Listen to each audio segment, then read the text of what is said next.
by Tig Hines. David Copperfield by Charles Dickens. Chapter 46. Intelligence. I must have been married, if I may trust to my imperfect memory for dates, about a year or so, when one evening, as I was returning from a solitary walk, thinking of the book I was then writing, for my success had steadily increased with my steady application, and I was engaged at that time upon my first work of fiction, I came past Mrs. Steerforth's house.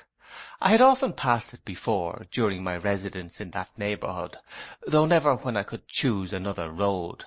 Howbeit, it did sometimes happen that it was not easy to find another without making a long circuit, and so I had passed that way, upon the whole, pretty often. I had never done more than glance at the house as I went by with a quickened step. It had been uniformly gloomy and dull. None of the best rooms abutted on the road, and the narrow, heavily framed, old-fashioned windows, never cheerful under any circumstances, looked very dismal, closed shut, and with their blinds always drawn down. There was a covered way across a little paved court to an entrance that was never used, and there was one round staircase window at odds with all the rest, and the only one unshaded by a blind, which had the same unoccupied blank look. I do not remember that I ever saw a light in all the house. If I had been a casual passer-by, I should have probably supposed that some childless person lay dead in it. If I had happily possessed no knowledge of the place, and seen it often in that changeless state, I should have pleased my fancy with many ingenious speculations, I dare say.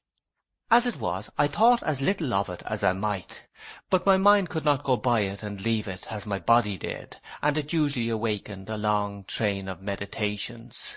Coming before me on this particular evening that I mention, mingled with the childish recollections and later fancies, the ghosts of half-formed hopes, the broken shadows of disappointments dimly seen and understood, the blending of experience and imagination, incidental to the occupation with which my thoughts had been busy, it was more than commonly suggestive. I fell into a brown study as I walked on, and a voice at my side made me start. It was a woman's voice, too. I was not long in recollecting Mrs. Steerforth's little parlour-maid, who had formerly worn blue ribbons in her cap. She had taken them out now, to adapt herself, I suppose, to the altered character of the house, and wore but one or two disconsolate bows of sober brown. "If you please, sir, would you have the goodness to walk in and speak to Miss Dartle?" "Has Miss Dartle sent you for me?" I inquired. "Not tonight, sir, but it's just the same. Miss Dartle saw you pass a night or two ago, and I was to sit at work on the staircase, and when I saw you pass again, to ask you to step in and speak to her." I turned back, and inquired of my conductor as we went along how Mrs. Steerforth was. She said her lady was but poorly, and kept to her own room a good deal. When we arrived at the house, I was directed to Miss Dartle in the garden, and left to make my presence known to her myself. She was sitting on a seat at one end of a kind of terrace overlooking the great city. It was a sombre evening, with a lurid light in the sky, and as I saw the prospect scowling in the distance, with here and there some larger object starting up into the sullen glare, I fancied it was no inapt companion to the memory of this fierce woman. She saw me as I advanced, and rose for a moment to receive me.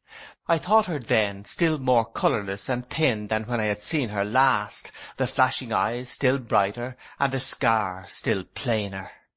Our meeting was not cordial. We had parted angrily on the last occasion, and there was an air of disdain about her, which she took no pains to conceal.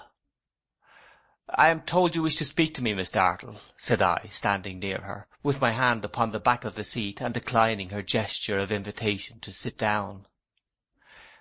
"If you please," said she. "Pray, has this girl been found?" "No." "And yet she has run away."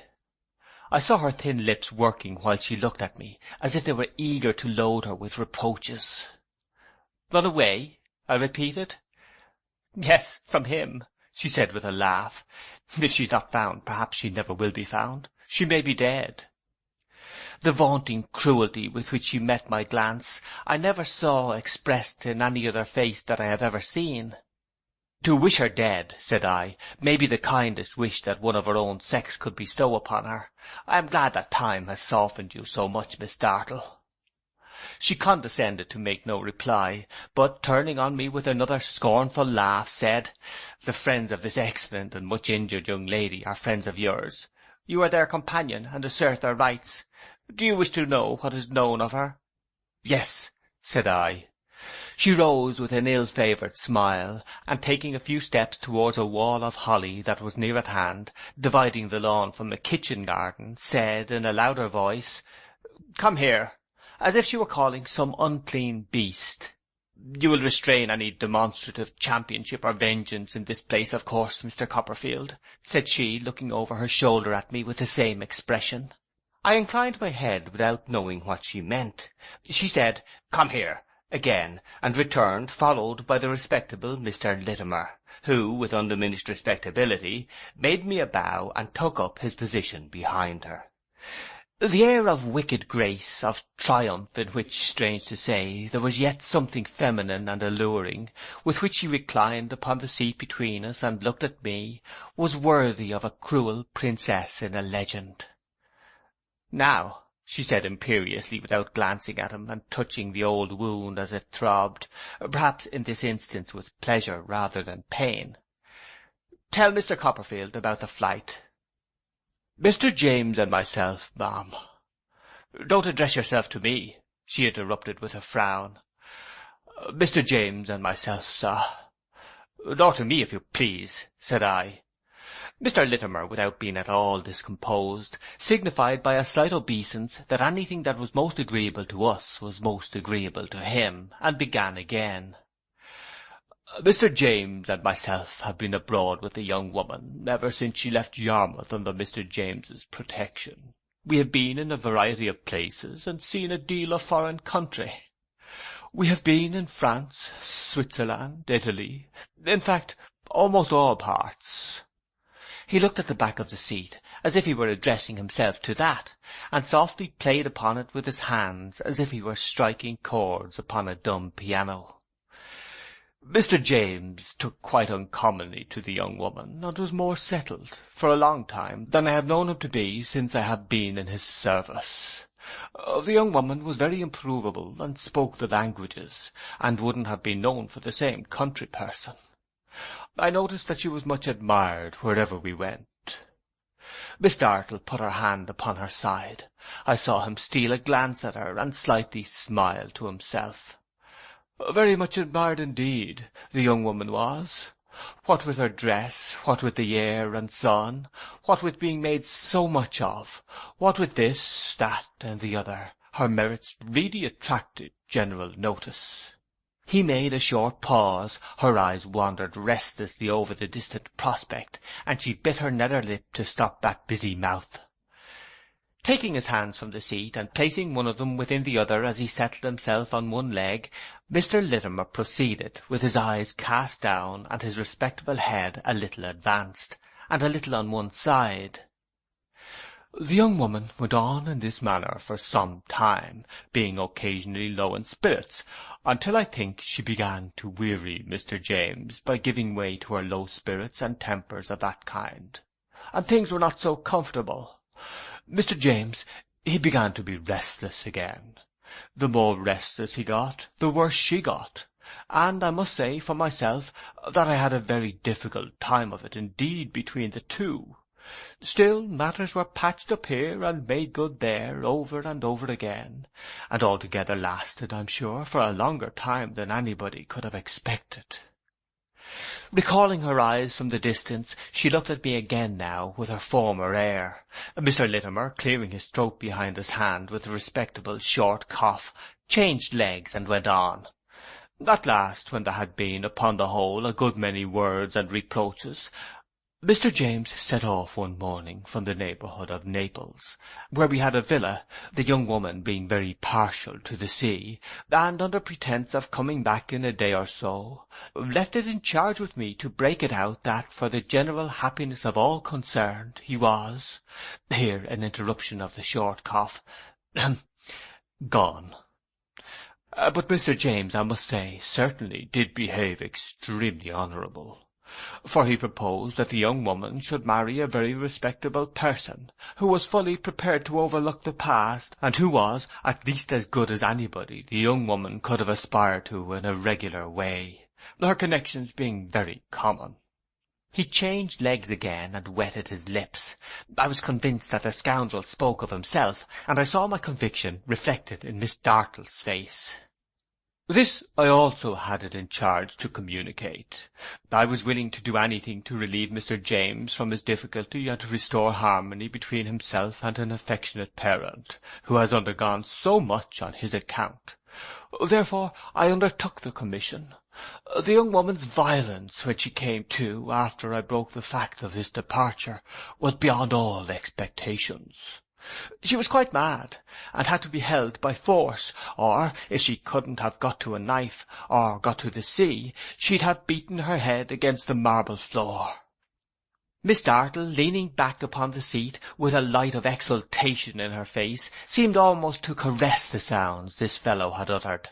"When I came to the second part of what had been entrusted to me," said Mr. Littimer, rubbing his hands uneasily, "which anybody might have supposed to have been, at all events, appreciated as a kind intention, the young woman came out in her true colours. A more outrageous person I never did see. Her conduct was surprisingly bad. She had no more gratitude, no more feeling, no more patience, no more reason in her than a stock or a stone. If I hadn't been upon my guard, I am convinced she would have had my blood." "I think the better of her for it," said I indignantly. Mr. Littimer bent his head, as much as to say, "Indeed, sir, but you are young," and resumed his narrative. "It was necessary, in short, for a time, to take away everything nigh her that she could do herself or anybody else an injury with, and to shut her up close. Notwithstanding which, she got out in the night, forced the lattice of the window that I had nailed up myself, dropped on a vine that was trailed below, and never was seen or heard of, to my knowledge, since." "She is dead, perhaps," said Miss Dartle, with a smile, as if she could have spurned the body of the ruined girl. "She may have drowned herself, miss," returned Mr. Littimer, catching at an excuse for addressing himself to somebody.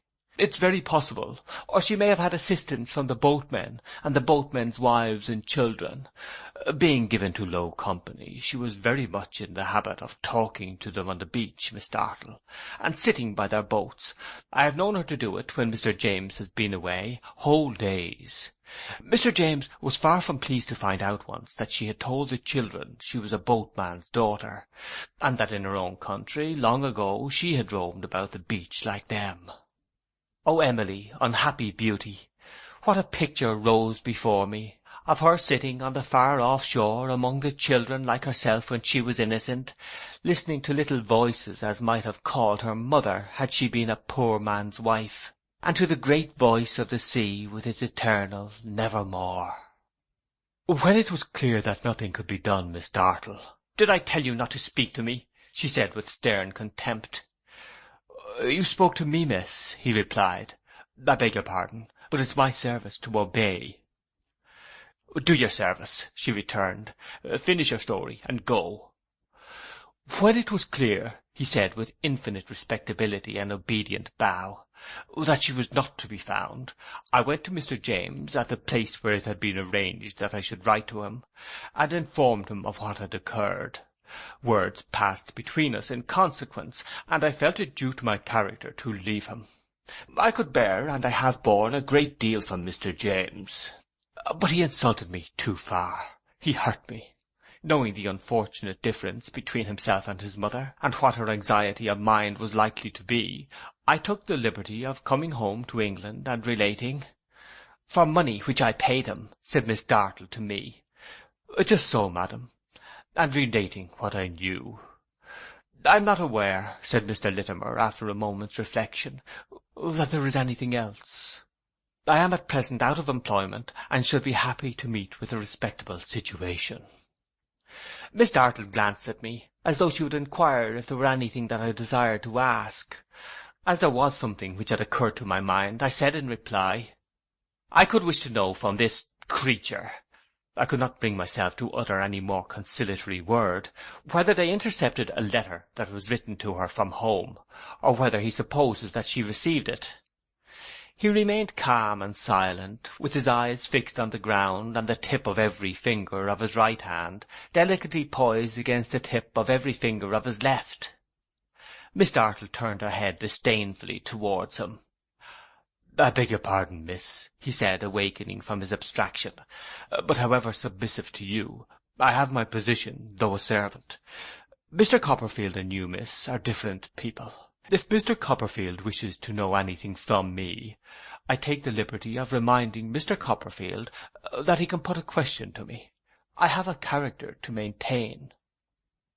After a momentary struggle with myself, I turned my eyes upon him and said, "You have heard my question.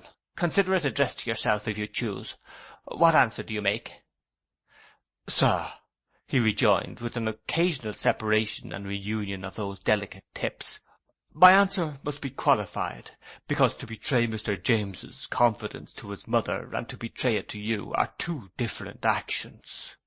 It is not probable, I consider, that Mr. James would encourage the receipt of letters likely to increase low spirits and unpleasantness, but further than that, sir, I should wish to avoid going."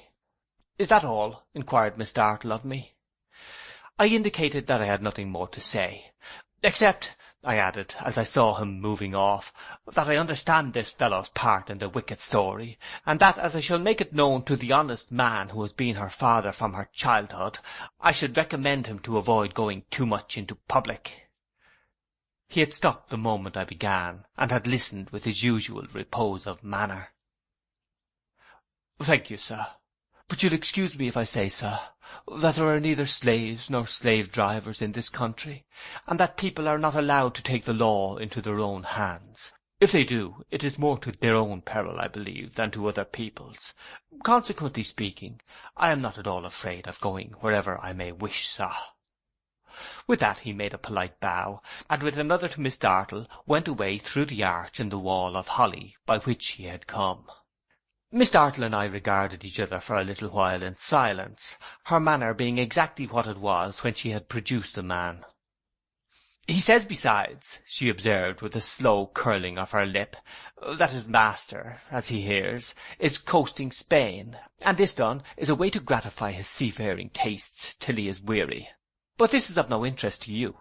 Between these two proud persons, mother and son, there is a wider breach than before, and little hope of its healing, for they are one at heart, and time makes each more obstinate and imperious. Neither is this of any interest to you, but it introduces what I wish to say. The devil whom you make an angel of, I mean this low girl whom he picked out of the tide mud, with her black eyes full upon me and her passionate finger up, may be alive, for I believe some common things are hard to die. If she is, you will desire to have a pearl of such price found and taken care of. We desire that too, that he may not by any chance be made her prey again. So far we are united in one interest, and that is why I, who would do her any mischief that so coarse a wretch is capable of feeling, have sent for you to hear what you have heard." I saw by the change in her face that someone was advancing behind me. It was Mrs. Steerforth, who gave me her hand more coldly than of yore, and with an augmentation of her former stateliness of manner. But still I perceived, and I was touched by it, with an ineffaceable remembrance of my old love for her son. She was greatly altered. Her fine figure was far less upright, her handsome face was deeply marked, and her hair was almost white.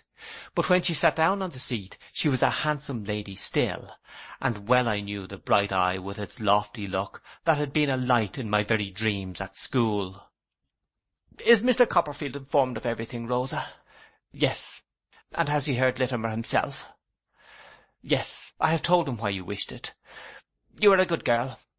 I have had some slight correspondence with your former friend, sir," addressing me, "but it has not restored his sense of duty or natural obligation. Therefore I have no other object in this than what Rosa has mentioned. If by the course which may relieve the mind of the decent man you brought here, for whom I am sorry, I can say no more, my son may be saved from again falling into the snares of a designing enemy, well—" She drew herself up and sat looking straight before her, far away. "Madam," said I respectfully. "I understand. I assure you I am in no danger of putting any strained construction on your motives. But I must say, even to you, having known this injured family from childhood, that if you suppose the girl, so deeply wronged, has not been cruelly deluded, and would not rather die 100 deaths than take a cup of water from your son's hand now, you cherish a terrible mistake." "Well, Rosa, well," said Mrs. Steerforth, as the other was about to interpose, "it is no matter. Let it be. You are married, sir, I am told." I answered that I had been some time married. "And are doing well? I hear little in the quiet life I lead, but I understand you are beginning to be famous." "I have been quite fortunate," I said, "and find my name connected with some praise." "You have no mother?" in a softened voice. "No." "It's a pity," she returned. "She would have been proud of you. Good night." I took the hand she held out with a dignified, unbending air, and it was as calm in mine as if her breast had been at peace. Her pride could still its very pulses, it appeared, and draw the placid veil before her face, through which she sat looking straight before her on the far distance. As I moved away from them along the terrace, I could not help observing how steadily they both sat gazing upon the prospect, and how it thickened and closed around them. Here and there some early lamps were seen to twinkle in the distant city, and in the eastern quarter of the sky the lurid lights still hovered. But from the greater part of the broad valley interposed, a mist was rising like a sea, which, mingling with the darkness, made it seem as if the gathering waters would encompass them. I have reason to remember this, and think of it with awe, for before I looked upon those two again, a stormy sea had risen to their feet. Reflecting on what had been thus told me, I felt it right that it should be communicated to Mr. Peggotty. On the following evening I went into London in quest of him. He was always wandering about from place to place, with his one object of recovering his niece before him, but was more in London than elsewhere.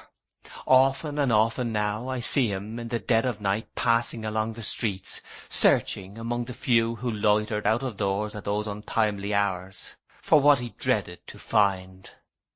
He kept a lodging over the little chandler's shop in Hungerford Market, which I have had occasion to mention more than once, and from which he first went forth upon his errand of mercy.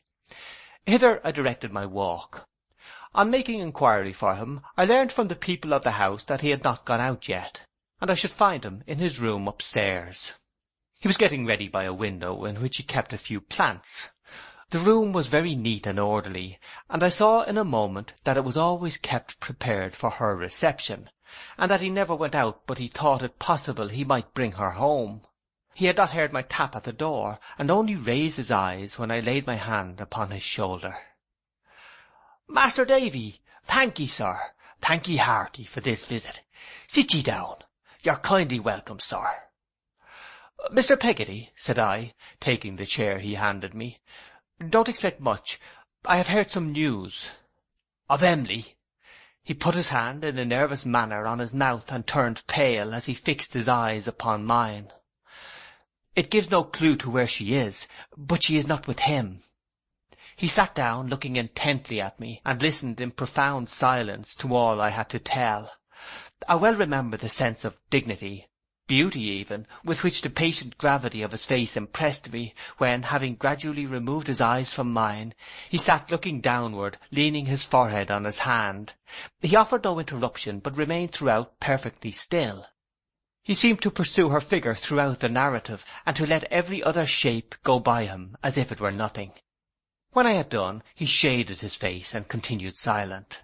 I looked out of the window for a little while, and occupied myself with the plants.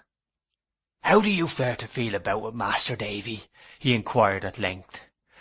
"I think that she is living," I replied. "I don't know. Maybe the first shock was too rough, and in the wildness of her heart, that there blue water as she used to speak on, could she have thought of that so many years, because it was to be her grave?" He said this, musing in a low, frightened voice, and walked across the little room.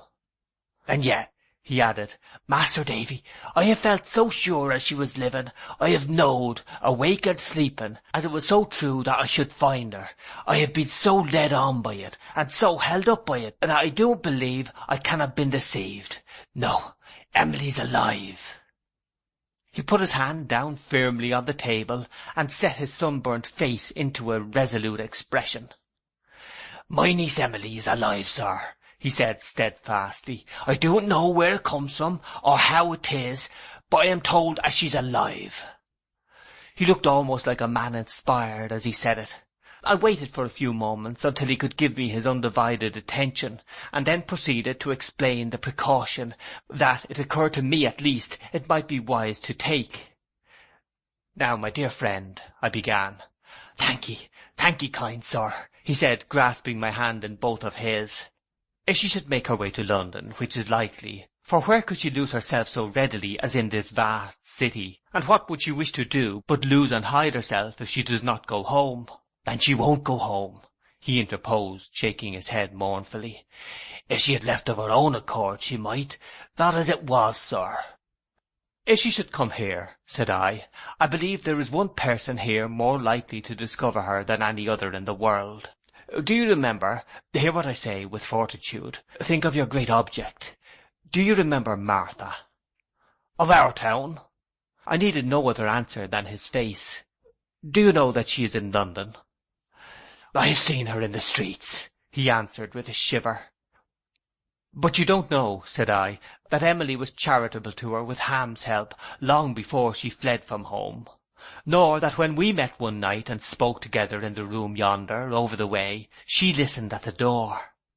"Master Davy," he replied in astonishment, "that night when it snew so hard?" "That night. I have never seen her since. I went back after parting from you to speak to her, but she was gone. I was unwilling to mention her to you then, and I am now, but she is the person of whom I speak, and with whom I think we should communicate. Do you understand?" "Too well, sir," he replied. We had sunk our voices almost to a whisper, and continued to speak in that tone. "You say you have seen her. Do you think that you could find her? I could only hope to do so by chance." "I think, Master Davy, I know where to look." "It is dark. Being together, shall we go out now and try to find her tonight?" He assented, and prepared to accompany me. Without appearing to observe what he was doing, I saw how carefully he adjusted the little room, put a candle ready and the means of lighting it, arranged the bed, and finally took out of a drawer one of her dresses. I remember to have seen her wear it, neatly folded with some other garments, and a bonnet, which he placed upon a chair. He made no allusion to these clothes, neither did I. There they had been waiting for her many and many a night, no doubt. "The time was, Master Davy," he said, as we came downstairs, "when I thought this girl, Martha, almost like the dirt underneath my Emily's feet. God forgive me, there's a difference now." As we went along, partly to hold him in conversation, and partly to satisfy myself, I asked him about Ham. He said almost the same words as formerly, that Ham was just the same, wearing away his life with kinder no care nohow for it, but never murmuring and liked by all. I asked him what he thought Ham's state of mind was, in reference to the cause of their misfortunes, whether he believed it was dangerous, what he supposed, for example, Ham would do if he and Steerforth ever should encounter. "I don't know, sir," he replied. "I have thought of it oftentimes, but I can't adwise myself of it no matters." I recalled to his remembrance the morning after her departure, when we were all three on the beach. "Do you recollect," I said, "a certain wild way in which he looked out to sea, and spoke about the end of it?" "Sure I do," he said. "And what do you suppose he meant?" "Master Davy," he replied, "I've put the question to myself a mort of times, and never found no answer. And there's one curious thing, that though he's so pleasant, I wouldn't feel comfortable to try and get his mind upon't. He never said a word to me as warn't as dutiful could be, and it ain't likely as he'd begin to speak any other ways now. But it's far from being fleet water in his mind, where them thoughts lays. It's deep, sir, and I can't see down." "You are right," said I, and that has sometimes made me anxious.' 'And me too, Master Davy,' he rejoined. 'Even more so, I do assure you, than his venturesome ways, though both belongs to the alteration in him. I do it know as he'd do violence under any circumstance, but I hope as them two may be kept asunders.' We had come through Temple Bar into the city. Conversing no more now, and walking at my side, he yielded himself up to the one aim of his devoted life, and went on with that hushed concentration of his faculties which would have made his figure solitary in a multitude. We were not far from Blackfriars Bridge when he turned his head and pointed to a solitary female figure flitting along the opposite side of the street. I knew it readily to be the figure that we sought. We crossed the road and were pressing on towards her when it occurred to me that she might be more disposed to feel a woman's interest in the lost girl if we spoke to her in a quiet place, aloof from the crowd, and where she should be less observed. I advised my companion, therefore, that we should not address her yet, but follow her, consulting in this likewise an indistinct desire I had to know where she went. He acquiescing, we followed at a distance, never losing sight of her, but never caring to come very near, as she frequently looked about. Once she stopped to listen to a band of music, and then we stopped too. She went on a long way. Still we went on. It was evident from the manner in which she held her course that she was going to some fixed destination, and this, and her keeping in the busy streets, and I suppose the strange fascination in the secrecy and mystery of so following anyone, made me adhere to my first purpose.